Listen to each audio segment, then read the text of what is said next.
so I can really watch you because you're not all the way up top. But what he's so for real. Okay, so he's watching. 2 a.m.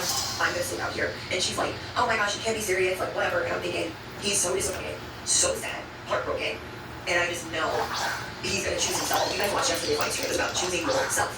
You guys got people scared and terrified because they're like, "Oh my gosh, all my plot and feed, and it hasn't been working, or it's not working anymore." And now the gears are clicking that you're choosing yourself. And so I watched it, and this was after my live stream. I was like, like, you better know, like, I was playing my show, and I was just like, he's gonna choose himself. And she's gonna act like she's blindsided. Okay? And she basically told him, I moved out here for you, and he made her breakfast earlier that day, and she was like, I moved out here for you, I've been paying for all of these things, like, you made me breakfast and that's cool, but you need to get me a cup of coffee. And he's like, don't ever throw that in my face, don't ever speak to me like that. And she was like, oh my gosh, like, and then while she was drinking, she's talking crap about him to his cousin the whole time. When you love somebody, okay, you guys will find this out, some of you guys already know. You really love somebody, I don't give up how bad you are in that person. You write for them, you don't talk about them. Unless it's without like one bestie and you might talk to them about your actual relationship, like you don't do that with their family members. And she was just like, he's a mama's boy, he's this, he's that. And I'm like, I literally can't. I really can't. This girl almost died. I mean almost died because her friend was drinking and driving and ran into a brick wall. Into a brick wall. And she acts like I have a drinking problem. And I just don't think it works. I don't think it works when you want to live a certain way and somebody else wants to live another way. And I feel like that correlates with what we're going on in the collective. I feel like it's you wanting to have this sober life. Just as an example of metaphor. You wanting to have this healing journey, you're choosing yourself, you're surrounding yourself with love, and you're being very honest about what you're going back with. And everybody around is like, well, you can't possibly mean that. We'll see. And then testing the boundary, and they're literally not supposed to do that. Okay? Because, Daniel and Bianca, that's her name. Oh, I remember. Okay. So Daniel's looking at her like, I'm going to choose me. You got me all the way up top. That is not easy to do. That is not easy to do. It's very easy to make the same mistakes over and over and over again. And that's how you can see that someone has really changed. That's how you guys can see that you have really changed. If you think that some of these people that you've connected with are decent, and now you see that they're subhuman, okay? Imagine what's next. Imagine what's coming in next. Always an upgrade. It's always an upgrade. And I feel like people forget that sometimes. When you cut people off because they are not the right one, they do not respect your boundaries, they are not respectful at all, you always have to get an upgrade, whether it's love of your life or a new friend. Always. Because you are raising the bar higher and higher and higher. And you can see where people don't have any empathy. Some of these friends that you had, when you looked at them, they had no empathy. They had no feelings towards you. Like, you guys had certain agreements, certain boundaries set in place, you brought these things back up, they looked at you like you were freaking crazy. They're like, why do I not like that? They think it's easy to not be accessible while making sure you are always accessible. And that's not okay. Okay? Putting you on the back corner, rejecting you, flaking out on you, at any time they see fit, that is not fair. And you guys are like, I'm washing my hands of this day's trash day, and these people, they just feel entitled, and they're chronic complainers. You guys do not need people around that chronically complain. I tell you guys all the time that chronic complainers always win. They always need an audience. So when you see people that aren't trying to, we can't always control the first thought, but we can definitely control the second, and they don't even want to control the second, the third, and the fourth, but then they're a chronic complainer.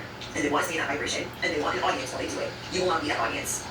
Okay, what I'm speaking to, you will not be that audience. You see these snakes for who they are. And some of them that you just walked away from, they are in disbelief, they are in utter shock. That you just, walking away from that is calling these people out. Being a content creator, going through something and then exposing it on social media, that's you transmuting and turning that into sunshine, because it's going to help somebody. Okay?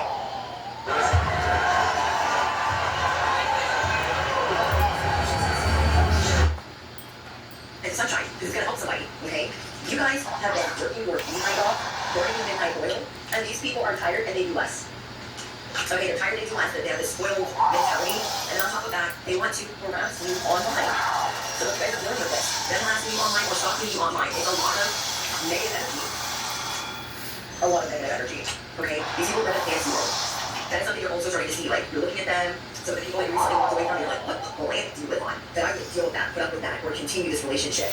And some of them could be saying like, oh, they're plastic, they're fake, they think they're so hot, blah, blah, blah. They're intimidated by this new version of you, okay? This is why you guys are putting distance between the two of you. They can play dumb all they want. The gears are grinding. They're recognizing, oh, I can't run the same old game. They're not falling for that. They're not putting up with that. They are dreaming. And because they are dreaming, you guys can be getting very intuitive downloads because you are blocking, purging, and releasing and resetting in your life. You guys are good in business right now, more than you really understand. Because what you're building right now, you might not be financially where you want to be, but how you're maneuvering, practicing, the stamina, the endurance, it's building and it's giving longevity. These people, they don't like to be told no. So they don't like to be told no, and it's all getting, I expect on the title level. How are they going to have any longevity? They won't have any longevity because they use people. They won't have any longevity because they can't be told no. They're straight delusional. Okay? So things are coming to light, and you guys are seeing certain people for who they are, and that is so you guys can move on to the next level. These people are embarrassed. You guys have recently removed some people because you were honest with yourself, and you're getting ready for this boss up. You know who you are. You're expressing your truth. They're just gonna have to marry, sleep, or get over it. They're gonna have to build a bridge and get over it. Because you don't need the noise, you don't need the craziness, you don't need the drama while you build your empire. That's what they're doing. For this. Bring that energy, vindictive, argumentative, evil, motive, blind. You are the blind. You are the twist in the tail. And you feel intuitively like your life is under review. And you know, like, okay, well, my life is under review. I don't want this effery next to me. I don't want to make it seem like I'm welcoming this in. So you guys are seeing people in a whole new light because you know you're going through an initiation. You're like, okay, I'm seeing myself in a whole new light. I'm seeing others in a whole new light. There's all types of epiphanies and aha moments. You're like, it's like when you think you're in love and then you just see something. So you're like, why was I in love with them? It's just you guys are waking up to the fact that it's been one-sided. And this person has been pulling your weight. You are releasing one-sided love. You are releasing one-sided friends. And as I say that, I'm hearing Harley in the background, so confirmation. You guys are seeing where when you call, they don't pick up. And when they call, they expect you to pick up every time, and they expect you to break. And this whole rushing around to do what they need, that's annoying. That's the same thing as when Daniel and Bianca. Daniel's like, I need you breakfast, da-da-da. And so she sits down, and she's like, okay, this is nice, but I need you to get me a cup of coffee. He's like, you're gonna get yourself. And she's like, after all that I've done for you. And he's like, don't do that. You cannot be manipulative.